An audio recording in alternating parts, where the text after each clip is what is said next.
the whole world, all of the Ukrainians heard that President Putin is denying us the right to existence in the same way as the Nazis did not give the Jews the right to existence.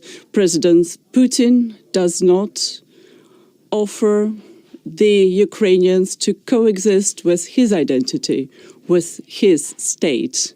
That's why we will not surrender. We understand that for us, this is a matter of survival.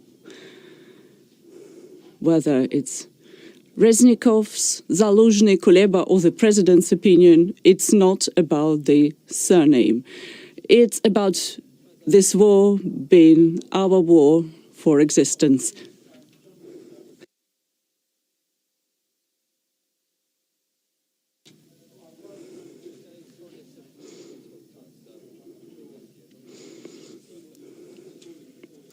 We are receiving humanitarian help and political help, not just from the Western countries, but from some Gulf countries. It's not just the Gulf, but Asian countries. That help is getting through to us. It is true that the countries of those regions are not currently helping us with arms that we need to fight the aggressor. They are finding other ways to help us. And we are very grateful to them for it. And the myth that is also forced upon you that the US and anyone else in the NATO bloc do not need Ukraine, it's also a lie. They are with us now. Look at the number of countries who have joined and supported and are supporting the resolution of the UN General Assembly. It's not just the US, it's not just the NATO countries, it's not just the West. There are many countries from around the world. Each of them is finding a way to support Ukraine, and we're grateful to them. A question from a Latvian Russian speaking edition. The volume is low. Well, this is crazy. The question was about nuclear weapons. That is crazy. That will bring the world into catastrophe. If what President Putin is doing now, the war he started, is the attack on the global order, then the use of nuclear weapons will become an attack against the humanity altogether. So we have to prevent it at any cost.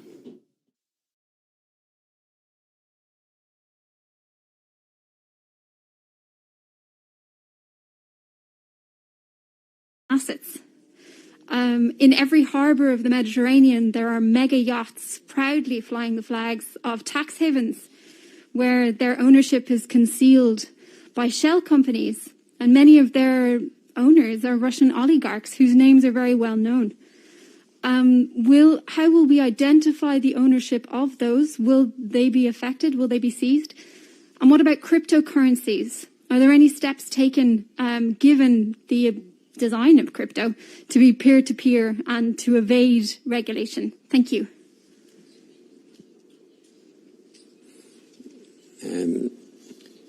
No tengo conciencia o información de ese ataque concreto al que usted se refiere contra una empresa en particular, pero ha habido ataques cibernéticos contra varios ministerios en Ucrania, contra varios medios de comunicación en Ucrania. Naturalmente que Rusia lanza ataques cibernéticos, no tengo constancia de esta última, pero Ucrania nos ha pedido ayuda para... All right, everybody, you are watching live now from Fox. You were just hearing from the Council of the European Union speaking about the situation between Russia and Ukraine. He was just taking a question from a reporter about possibly sanctioning cryptocurrencies with Russia that translation was not in English, so we could not translate that for you. We also have another live feed coming into our desk. We do know that House Speaker Nancy Pelosi is currently speaking right now. She's at a dedication and unveiling ceremony for Washington, D.C.'s second statue in Capitol. So we want to head to that and listen in. We also are monitoring another live feed where we do know that the United Nations will be holding a special meeting today about the crisis in Ukraine. But for now, we're going to listen in to Nancy Pelosi.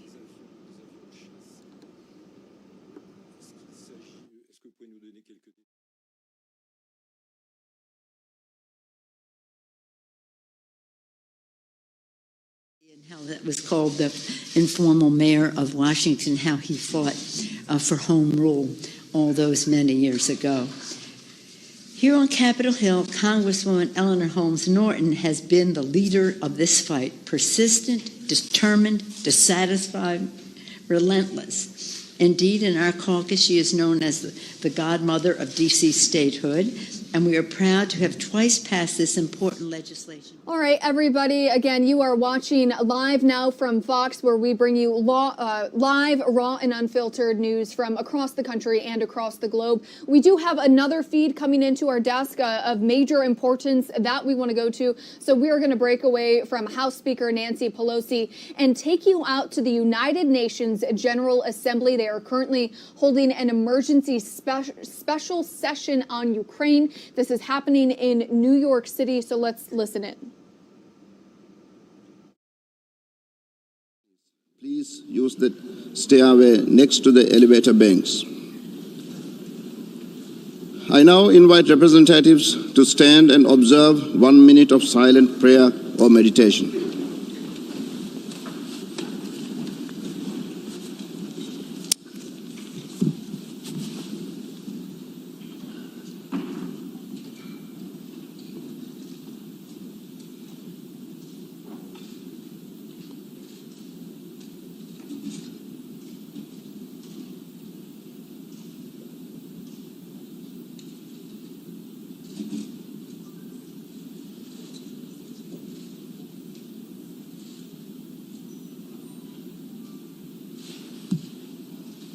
Thank you. I should now like to draw the Assembly's attention to Rule 63, which states, notwithstanding the provisions of any other rule and unless the General Assembly decides otherwise, the Assembly, in case of an emergency special session, shall convene in plenary meeting only and proceed directly to consider the item proposed for consideration in the request for the holding of the session, without previous reference to the General Committee or to any other committee. The President and Vice Presidents for such emergency special sessions shall be, respectively, the Chairman of those delegations from which were elected the President and Vice Presidents of the previous session. I shall repeat the first part of that rule. Notwithstanding the provisions of any other rule and unless the General Assembly decides otherwise. If there is no objection, I shall take that the General Assembly will proceed accordingly. It is so decided.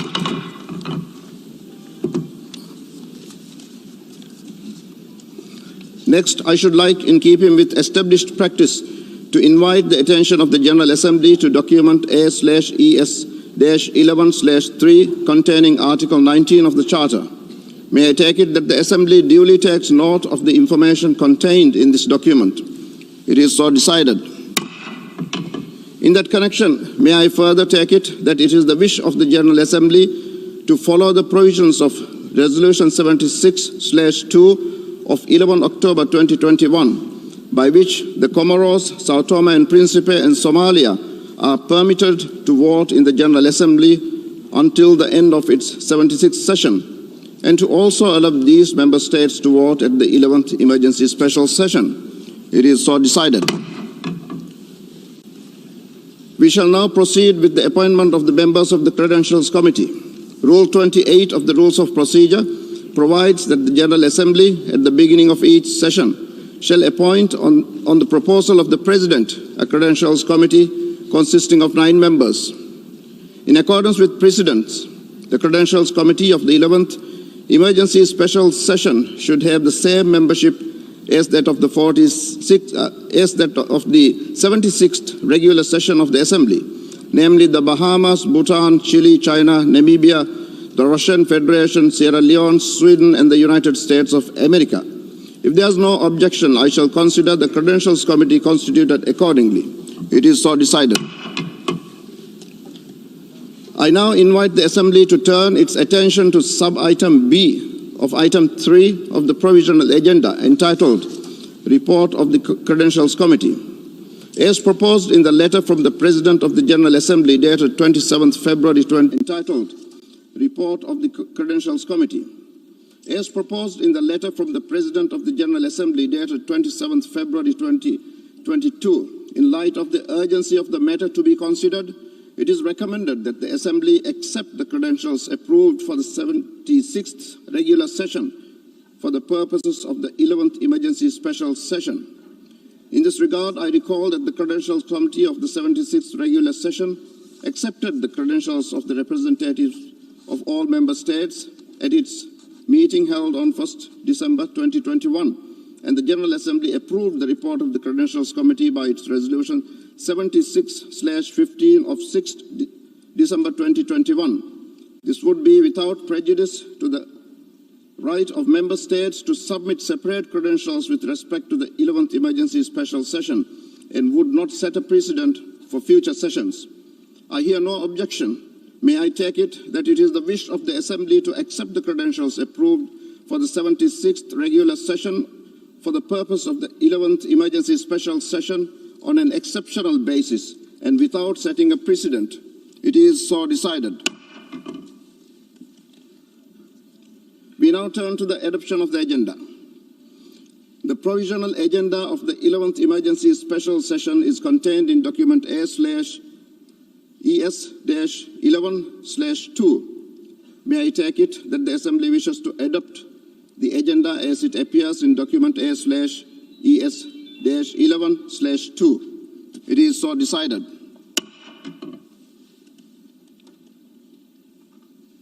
The Assembly will now consider agenda item 5 entitled Letter dated 28th February from the Permanent Representative of Ukraine to the United Nations addressed to the President of the Security Council, document S/2014/136. I will now deliver my remarks from the rostrum.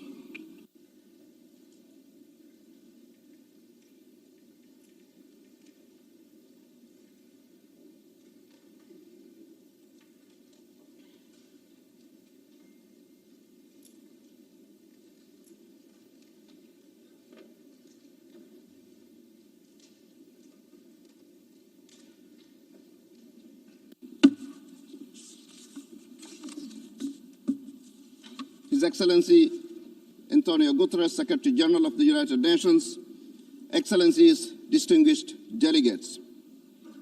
We are all gravely concerned about the fast deteriorating situation and ongoing military action in Ukraine. As I emphasized last week, the military offensive by the Russian Federation is a violation of the territorial integrity and sovereignty of Ukraine and is inconsistent with the Charter of the United Nations. Today, I renew my call for an immediate ceasefire, for all parties to exercise maximum restraint, and for a full return to diplomacy and dialogue. The convening of this 11th Emergency Special Session of the General Assembly, rooted in the Charter and mandated in Resolution 377A5, entitled Uniting for Peace, is a new opportunity to ensure that the leadership of the United Nations is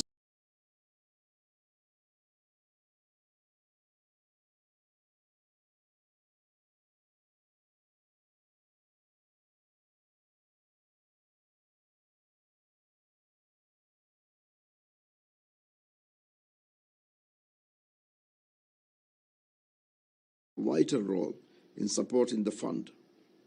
At this critical moment, as the world grapples with the consequences of a devastating pandemic, let us make sure that the fund retains sufficient resources to fulfill its mandate, and let us also uphold the principles of diversity and inclusivity in the global human rights agenda, principles we must pass on to the next generation. They are the only ones positioned to one day uphold our legacies and to refine and strengthen the global human rights architecture. The understanding that youth are critical to continuing the work of multilateralism is why I earlier launched the PGS Fellowship for Hope. Under this fellowship, 8 young diplomats from underrepresented countries have joined my office, where they will gain knowledge and skills to support their nations in the field of multilateralism, including as it relates to the protection and promotion of human rights. It is a fellowship whose values and intentions are fully aligned with those of the Trust Fund. Going forward, we must build on these initiatives. We must endeavor to include all voices in the human rights discussion and agenda. We must make an active effort to include previously underrepresented voices, acknowledging that they too have an equal stake in our dialogues and an equal capacity to make contributions. That is how we will build a just world that secures the human rights of all. And with those sentiments, I wish you all a very productive discussion. I thank you.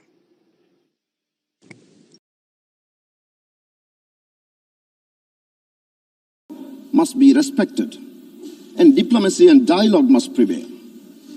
Excellencies, my dear colleagues, in April 1946, the League of Nations dissolved, and in 26 years of the existence of an organization which ultimately had proven incapable of preventing the outbreak of the most destructive war in human history, it was the League's failure to provide a mechanism for the enforcement of the international collective security that exposed its most fatal flaws.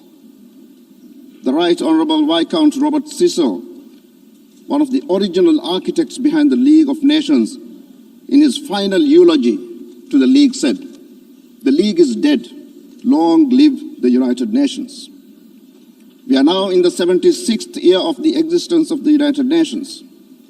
Let us remind ourselves that we founded the United Nations to maintain international peace and security, and to that end, to take effective collective measures for the prevention and removal of threats to peace, and to bring about by peaceful means and in conformity with the principles of justice and international law, adjustments or settlements of international disputes or situations. Yesterday, a rare window of opportunity opened up for dialogue. As we convene here in the General Assembly, negotiators from both sides are holding talks in Belarus. This offers a ray of hope. We pray that these talks will calm down tempers and pave way to peace. Excellencies, dear colleagues, the General Assembly, with its 193 member states, represents the collective conscience of humanity. The strength of this assembly is rooted in its moral authority. Let us demonstrate that moral courage and use today's debate not to whip up rhetoric, not to whip up war rhetoric, but to give peace a chance. Let us ignite the fire of love, humanity, compassion, and hope. Guns are better off when noted. Let peace prevail. I thank you.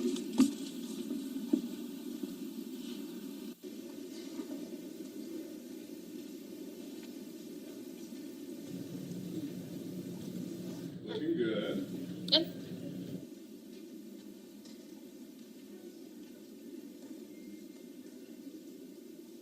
Thank you again to everyone watching here with us on Live Now from Fox. An emergency meeting being held with the United Nations General Assembly, all on Ukraine as the attack continues from Russia's side. Don't worry, we will have you fully covered right here to the Secretary on General Live Now from Fox as we continue to listen in live, raw, and unfiltered. Do want to remind some viewers you are going to be going to a 2-minute break, then right back here in this meeting when you return.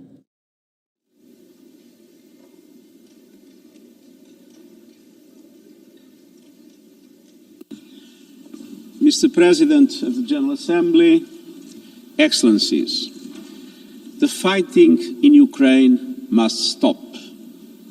It's raging across the country from air, land, and sea. It must stop now. Russian missile and air bombardments have been pounding Ukrainian cities day and night.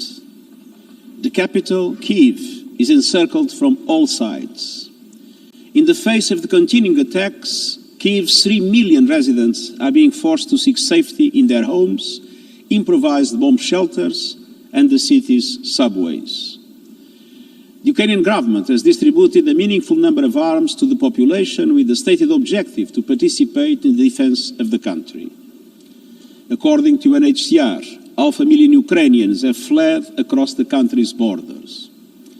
Although Russian strikes are reportedly largely targeting Ukrainian military facilities, we have credible accounts of residential buildings, critical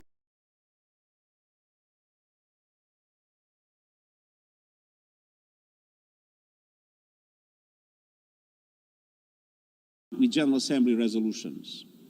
Mr. President, we are facing a tragedy for Ukraine, but also a major regional crisis with potentially disastrous implications for us all. Yesterday, Russian nuclear forces were put on high alert. This is a chilling development. The mere idea of a nuclear conflict is simply inconceivable. Nothing can justify the use of nuclear weapons.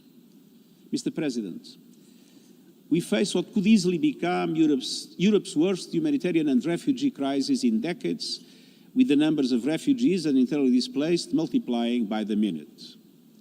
I am grateful for the compassion, generosity and solidarity of Ukraine's neighbors who are taking in those seeking safety.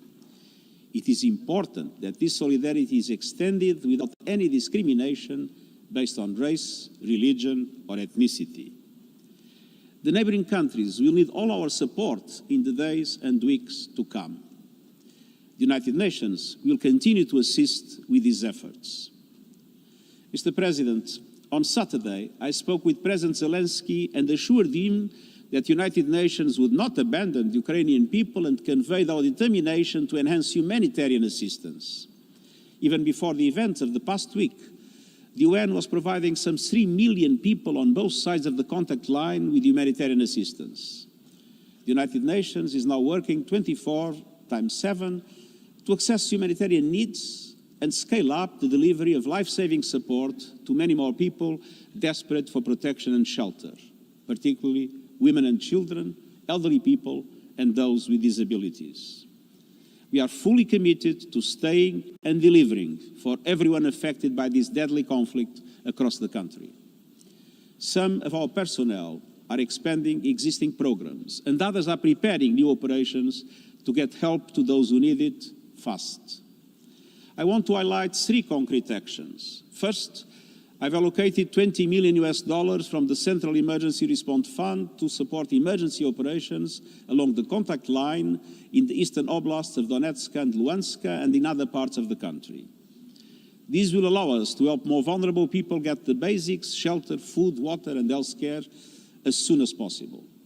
Second, I have appointed Amin Awad as the UN Crisis Coordinator for Ukraine.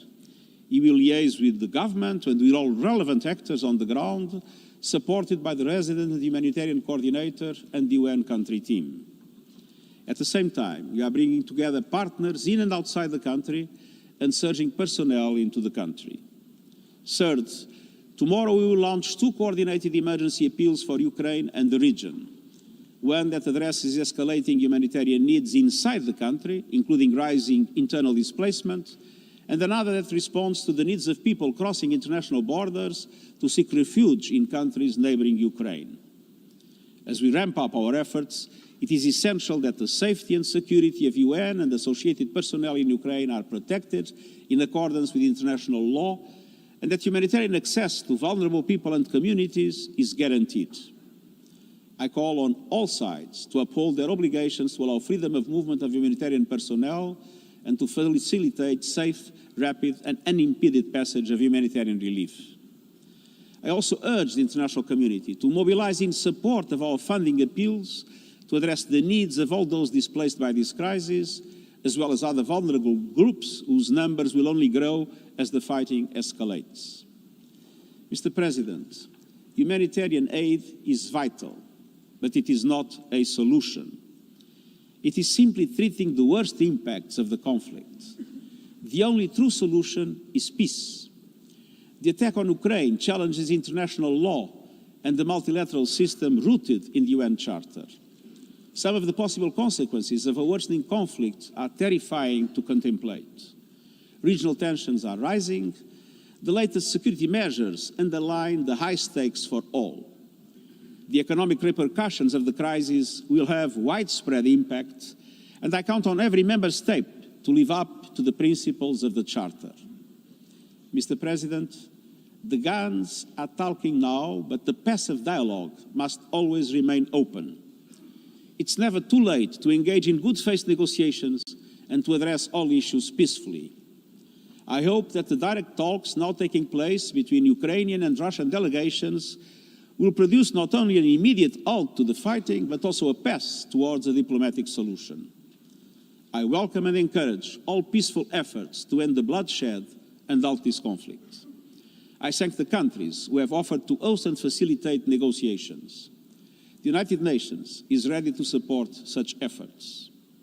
Mr. President, war is not the answer. It is death, human suffering, senseless destruction, and an immense distraction from the real challenges facing humanity. The climate crisis and biodiversity loss, vitally needed socio-economic recovery from the pandemic, healing the divides of race and gender, and so many other pressing 21st century challenges. Humanity cannot afford to be locked in a mindset that dredges up the worst of past centuries. We need to look forward as United Nations to overcome the scourge of war. We need to focus on solving problems, not making them worse. In cities around the world, people are taking to the streets and demanding an end to war. People in Ukraine want and need peace. And I believe people in the Russian Federation do too. We need peace now. Thank you.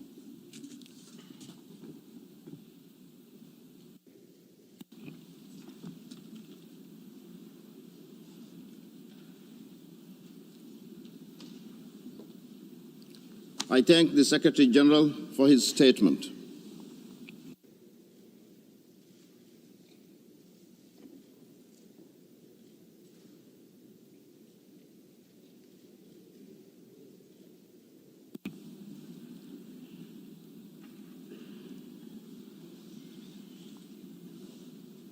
I now give the floor to the distinguished representative of Ukraine.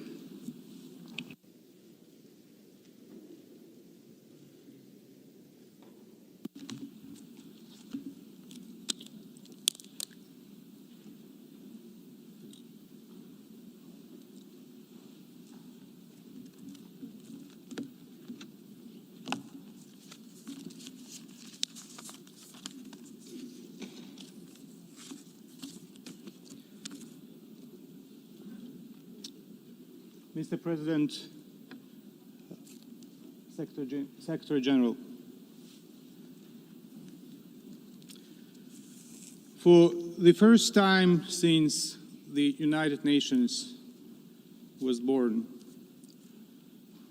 there is a full-fledged war in the center of Europe.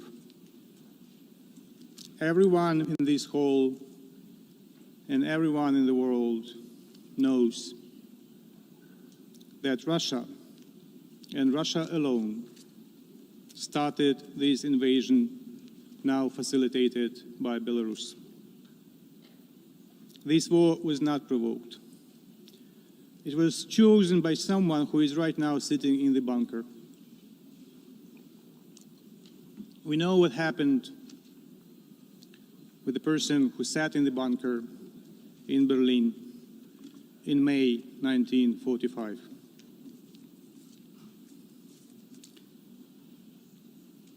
Before I continue with my formal statement,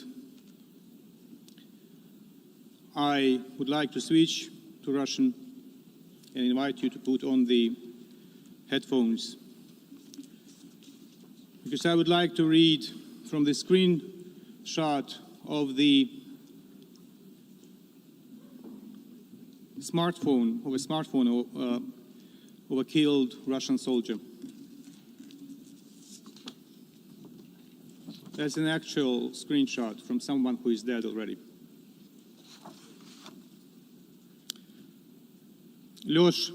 Alyosha, how are you doing? Why has it been so long since you responded? Are you really in training exercises? Asks the mother of the killed soldier. Moments before he was killed.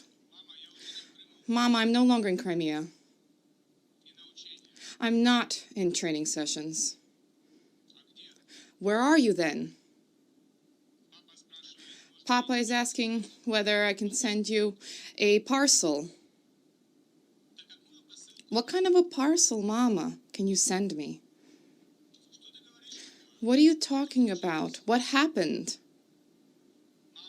Mama, I'm in Ukraine.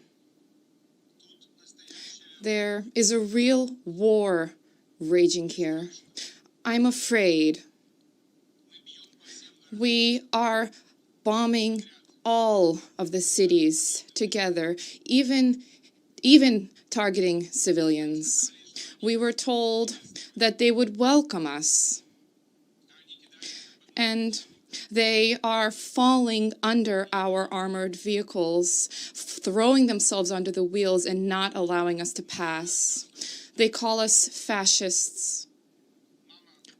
Mama, this is so hard. And this was several moments before he was killed. Imagine, if you want to just visualize the magnitude of the tragedy, you have to imagine next to you, next to every nameplate of every single country in this General Assembly, more than 30 souls of killed Russian soldiers already. Next to every name of every single country in this assembly. 30 plus killed Russian soldiers. Hundreds of killed Ukrainians. Dozens of killed children. And it goes on and on and on.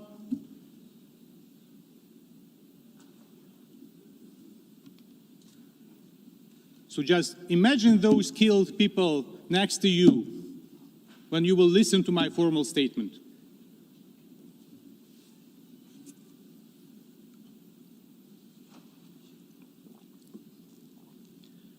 Big militarized powers seeking for geopolitical greatness has launched a full-fledged military offensive against a smaller neighbor aimed at invading the country. Deadly airstrikes dropped on civilians' heads across the entire country, and the Russian troops crossed Ukraine's borders from the territory of Russia, Belarus, and the occupied parts of Ukraine's Donbas and Crimea. Does it remind you of something, doesn't it? Indeed. Very clear parallels could be drawn with the beginning of the Second World War, too. And Russia's course of action is very similar to what their spiritual mentors from the Third Reich employed on the Ukrainian land 80 years ago. Just the most recent example of human sufferings, example of war crime.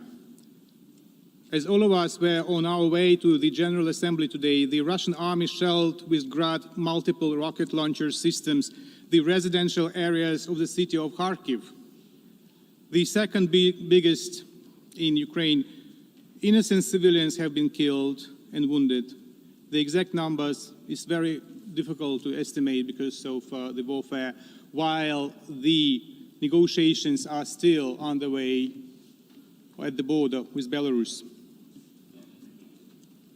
We therefore express our gratitude for overwhelming support that made this decision on the emergency session possible. We are grateful to the President of the General Assembly for his taking care of this idea well in advance.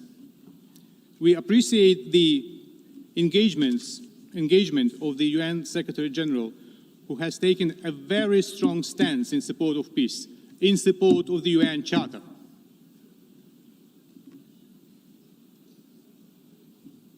We have been prompted to call for an emergency special session as the level of the threat to the global security has been equated to that of the Second World War, or even higher, following Putin's order to put and alert Russian nuclear forces. What a madness. If he wants to kill himself, he doesn't need to use nuclear arsenal. He has to do what the guy in Berlin did in a bunker in May 1945. The Security Council addressed the issue of the Russian war against Ukraine, and the decision was not adopted due to the obvious reason. The country attempting to occupy Ukraine since 2014 has occupied the seat of the Council permanent member since 1991. Therefore, we do not accept the Russian logic that the Security Council was unable to act due to one-sided and unbalanced approach. The only guilty party is the Russian Federation.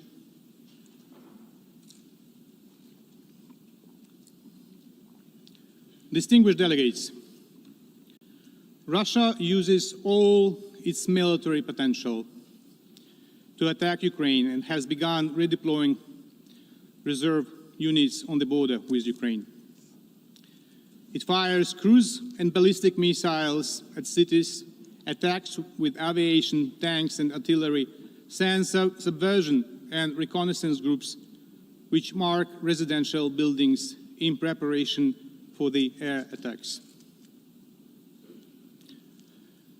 Russia's missiles are now aimed at destroying the infrastructure objects. They targeted the radioactive waste disposal site near Kyiv, the fuel base in the town of Vasilkiv that is effectively a Kyiv's suburb. The objects of logistic infrastructure, including bridges, airports, and water reservoirs, remain among the targets. Such towns as Chester and Stanitsa Luganska near Lugansk are now nearly destroyed, as well as residential buildings in and around Kyiv and Kharkiv. The Russian forces seized the Chernobyl nuclear power station and the part of southern Kherson region, including the North Crimean Canal. Due to the active moving of Russian heavy militaries through the Chernobyl exclusion zone, the radiation level has increased rapidly.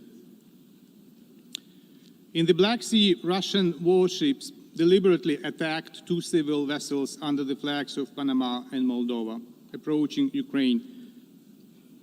This constitutes a flagrant violation of the international law of the sea.